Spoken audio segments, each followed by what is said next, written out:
Don't you love how colorful this is? Yeah, I could have made it black and white. Apparently you save a lot of money when you make it black and white. But you know what that does? It doesn't inspire you. I want you to carry this everywhere with you. I want to inspire you every time you see it. It's vibrant, it's colorful, like I'd like your life to be. You're having fun with this course, aren't you? Yeah, and by the way, if you do, feel free to drop me an email, tell me how much you're loving it, and share it with somebody who you know also would like to get what? Finally fit. I love that, finally fit. It feels really good, by the way, to know that I haven't been on a diet in 10, 15 years. But I grew up, that's all I did. In fact, I was in a Broadway show with Christopher Reeve, yeah, the guy who played Superman, and I was humiliated into going to Overeaters Anonymous. I was like 25, 30 pounds overweight. Overweight. By the way, when you looked at me and I look at all the pictures, I don't see overweight. Not compared to tiny Hollywood actresses, but I was made to feel really bad. So my goal here is to make you feel what? Really, really good. And there's no diet. So I'm going to read this. This is the most important thing you need to know. Now remember, 1, on my course, if you bite it, what? Write it. Yes. Because every little taste, every little morsel that you have, once you start to have to write it, you're going to make smarter choices. Yeah, I have a lot of faith in you. That's why we're doing this together. Number 2, consistency is the name of the game. I want 42 days out of your entire life. And I promise you, I guarantee, you do 42 days consecutively, and things will change for the better. How do I know that? I've taken hundreds of people through this course. In fact, there's user groups all over the country now of people for accountability who do this group as groups. What a great idea. So if you don't like being on your own, start your own group or reach out to us. Maybe we can help you find a group. So the number 3, take this everywhere. See how thin it is? Yeah, I kind of wish I was that thin some days. Yeah, it fits right in your pocketbook. Don't make any excuses. Don't leave it at home. Or, you know, I have had one of my clients say something, and this is kind of funny now that smartphones go with you. If you really forget your journal, take a photo of everything that you ate at a meal and do it at home. But you've got to do it within the time you get home, or you will forget. This is the secret. You do your part, I guarantee my part works. I've seen it over and over. You don't even have to believe that it works. Just do it. Walk with faith. Number 4, do the exercises. Yeah, these aren't physical exercises. No, I'm going to get that in the next lesson. I'm going to share with you why I created this the way I did and why it works so effectively for everyone. Yeah, it doesn't matter whether you're young, old, or how much weight you have to lose. This system works for who? For everyone. So if your mom or your neighbor or your coworker is struggling, give them EAT. It's an amazing gift to change people's lives. And you can do it just by saying, hey, try this. And then number 5, you're not on a diet. How cool is that? Okay, crazy story. I did the Beverly Hills diet. Oh my gosh, I was in New York City in the dead of winter, and I was being put down by everybody. And I'm a good enough actress to get put down because I was on a soap opera. I was on Broadway, and everywhere I went, they would put me on a diet. They go, can you please lose this? Can you please lose that? So I found this great diet. The diet had to do with fruit. It started out with papaya and mangoes on day 1. Great fruits, by the way. The pectin and the acids in a papaya will eat away your fat. Pineapple is awesome for that as well. You did that on day 1. It was papaya, pineapple, papaya. Then it was like watermelon on day 3 and all these. Okay, I was in New York City in December. Remember what I talked in an earlier lesson about get things that are local? Try and get a fresh pineapple and papaya in New York City in 20-degree weather. By the way, I'm so good at this now, I can spot a ripe papaya at like 2,000 feet. Yeah, I know, that one's ripe. The worst part was, like day 6, you had grapes. Like that, you ate grapes. This is how crazy this diet was, okay? I understand the idea of food combining, but this was a little radical. But I was committed to this diet yet again because I'd lost and I'd failed so many times. My dad came in New York City to take me to dinner, big family dinner. And I brought my bag of grapes. I set it on the plate, and he looks at me in his wonderful New York accent and said, what are you doing? You gonna eat those for dinner? And I'm like, I'm on a diet, Dad. He's like, no, you're not eating that. You're gonna have a real dinner. I'm paying for your dinner. God rest him. It was sad because I made him feel really bad, and I was on some crazy, silly diet that ultimately didn't work. It worked for the moment, but long term, this is a lifestyle. The title of this course is what? Finally Fit. Yeah, and that's what I want you to do. So, you've got your diet with you, you're not on a diet, I don't want you to make any radical changes. In fact, for the first week, you're gonna love me for this. Don't make any changes. What? No, seriously, don't make any changes. For the first week, what I really encourage you to do is take your little pen, and I have one right here, and I want you to write down everything you normally eat. Take a snapshot, a look at what you eat daily.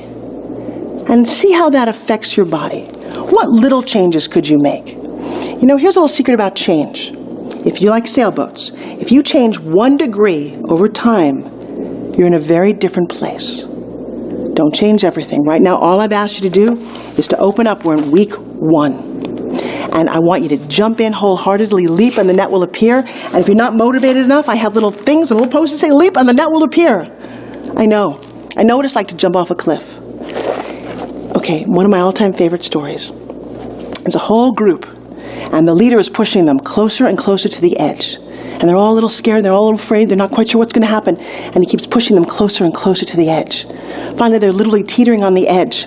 And finally, he shoves them, and they fly. That's what I want you to do. You have no idea your potential until you take that leap. And that's what I guarantee you. Take a leap of faith. If you bite it, write it. Week 1. There it is. It's beautiful. It's big. It's bold. Fill as many spaces as you can. Don't judge yourself. Be nice. Be loving. Just write it.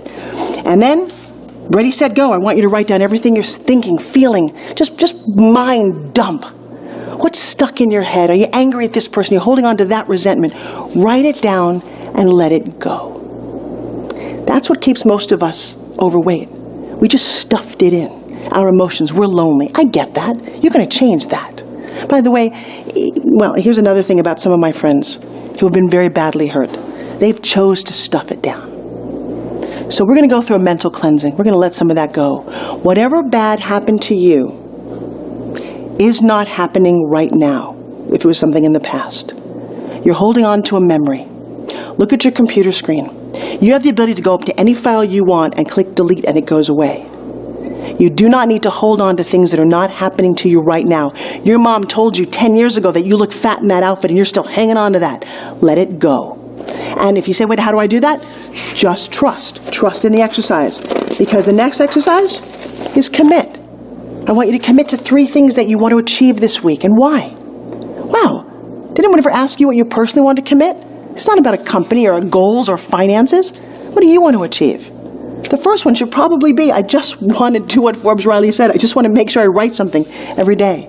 Here's how simple number 2 can be. I want to commit to drinking 8 glasses of water every day. I might want to commit to spin gymming for 5 minutes every day. And in case you don't know what I just said about spin gymming, that's my fitness product. You can find that down below. What if I told you 5 minutes a day? That's all you need to. Don't make yourself nuts. Here's one more thing I'm going to share with you. If you've been through some painful stuff, and I venture to say that if you're in this program, something bad might have happened to you. I'm there. I had my foster son murdered. That sounds pretty bad. I could have eaten over that. I had one of my best friends shot and killed in a pharmacy in Long Beach. One of his coworkers just shot and killed him, father of 2. I could have eaten over that. My dog died. I could have eaten over that. I love my guy. He was 11 years old, love of my life. He died. I get it. Both my parents died within a year. I get it. Keep going. So just no, come on, let's go tragedy to tragedy. No, wait, mine's worse. I survived 9/11. Yeah. And there's some days that I go, really? I survived 9/11? Want to hear the story? Got a minute? Okay. So my parents had just passed away, both of them. House that I grew up in, 40 years. And I'm in Albany with the ESPN X Games. I helped create that with Stuart Scott. And I was flying from Albany to Washington back home to California. And I stopped to clean up my mom's house. I changed my ticket, United First Class, Flight 193, to the morning of September 11th. Who knew? You never know, right? And so the night of September 10th, I'm in New York. My sister drives me to LaGuardia Airport, and I walk into the front desk, and it's about 5 o'clock. I've packed up everything that I grew up in. My mom and dad, their house is done. And the woman behind the counter says to me, she said, where are you going to sleep tonight? I thought, how very brash of her. She said, no, it's 5 o'clock. You're flying into Washington. You have a hotel booked. I said, no, I don't. I'll just sleep in the lobby. I don't know. And she said, well, that's just silly. You're United First Class. How about I just reroute you through Denver? I never got her name. But the next morning, at 9 a.m. when I woke up in California, alive and happy and healthy, and my sister called me to turn on the news, the plane that left didn't make it. It's somewhere in a field in Pennsylvania, I think. Okay. Yay, that's kind of cool. I'll go one step further. That same morning, my brother-in-law is a New York City fireman. He worked Ladder 33, Engine 9, quarter mile north of the World Trade Center in the Bowery. I spent years, me and my sister, that's how she fell in love with him, at the firehouse. Cutest guys. Oh my God, they do 24 hours. We would do workouts, we'd eat, we'd camp out. I mean, I love these guys, all 10 of them. My brother-in-law was the 10th. And on the morning of September 11th, as they always did, they answered the call, because that's what they do. See, firemen are people who, when the building is burning, they run in when everyone else is running out. And my brother-in-law, it wasn't his day to be there, so he got up at 8:30 in the morning, heard that there was a tragedy, he needed to get into New York City, something was going down, he got in his car. But the 9 guys that slept there that night, they got in their fire truck and they went down, and they were all killed when the second building came down. And there's a picture that he posts every year of their fire truck just covered in soot. Like that. 9 guys that I spent from high school on growing up with. Fathers, husbands, brothers. Truly loved those guys. They were gone in a heartbeat. I could sit here and I could lament. I could be really sad. One day a year I get a little sad. My brother-in-law survived. And it's funny because every year you'll see him. His name is Danny Rowan. He carries all 9 guys in his pocket no matter what he does. And he lives now in Arizona. And he's a police detective, and he's an amazing guy. He did his 20 years for the fire department in New York City, and I honor him and all the men and women who served, especially the 343 that died that day. I don't dwell on this. I don't dwell on Dexter being murdered and left for dead right outside of USC. I don't. I just don't. Because if I did, I'd never get out of bed. I'd never put down the cupcake to stuff all that down. Okay? I'm not going to continue on, but I'll tell you what. I get out of bed every day. You know why? I found some reasons. That's part of what these exercises do for you. What's your reason for getting out of bed today? Is it your kids? Is it your dog? Is it because you're helping your neighbor? Do something for someone else if you can't get out of your own way, if your life is so miserable.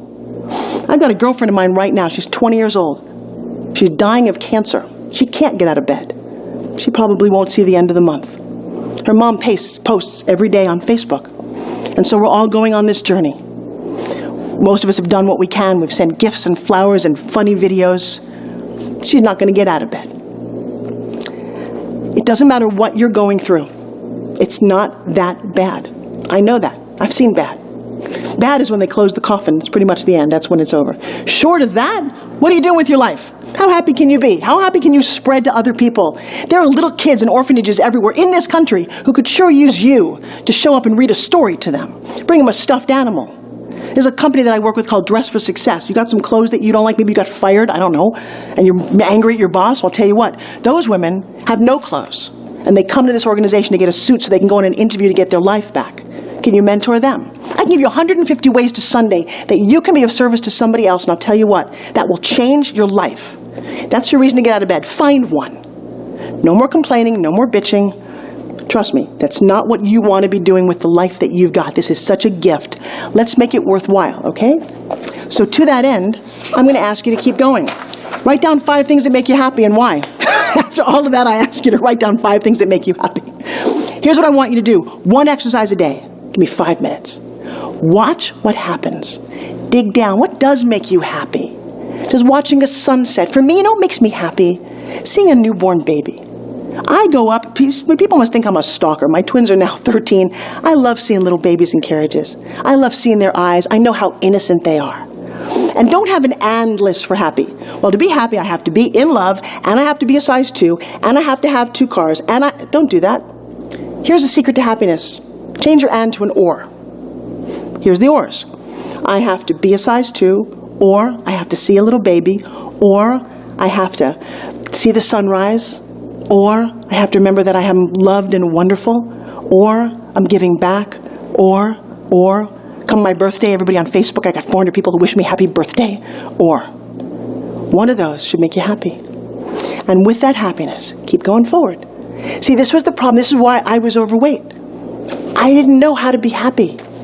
I waited for all these things I had to be an actress, I had to get awards, I had to... No. That's never all going to happen. What are 5 things that make you happy? So don't do all these exercises at once. I'm just kind of giving you an overview of what I think week 1 is. I'm a little emotional right now, so I'm going to close down this lesson if that's okay with you, and I'll see you in the next one.